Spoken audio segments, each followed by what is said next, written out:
What is up, YouTube? Back for another quick video on the 25 RTR Spec 3. Today we're going to be installing some smoked covers for our rear reflectors and our reverse light.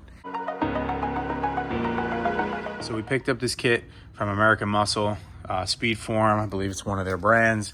So rather than going with the actual tint film, they never seem to fit perfectly or right, and they get bubbles in them. So I went with the actual acrylic covers that are smoked.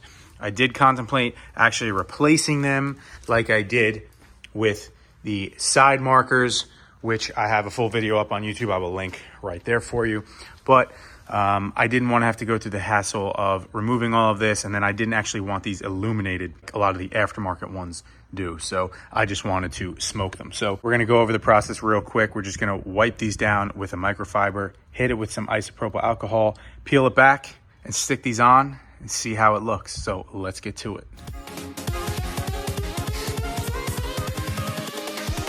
Here we go.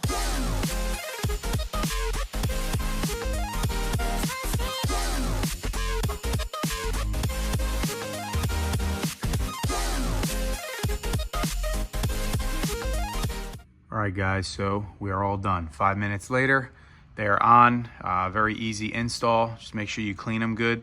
Overall, the fitment is just okay. They're not laser cut perfectly. Like you can see here, there's a little bit that sticks out here.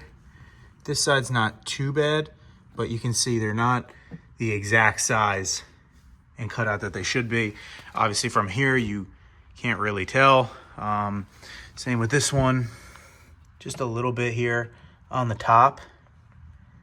So, and then here again, you can see it. It's like that. So, really not too happy with it, to be honest with you. You know, from a few feet away, or especially when you're standing up, you really can't tell. But if you do get eye level with it, you can see that it doesn't fit very good. So I'll probably reach out to American Muscle and see what they have to say. And maybe in the future then I'll either have the tint shop just vinyl wrap these for me when they tint the windows, or eventually I'll bite the bullet and just replace them all with some smoked LED versions or something like that. So hopefully you guys like this video. You get an idea for how these parts fit, get an honest review out of it. Let me know overall though what you think of the smoked look versus having the unsmoked. Thanks for watching. Be sure to check out more videos on my Mystichrome RTR. And thanks for the support.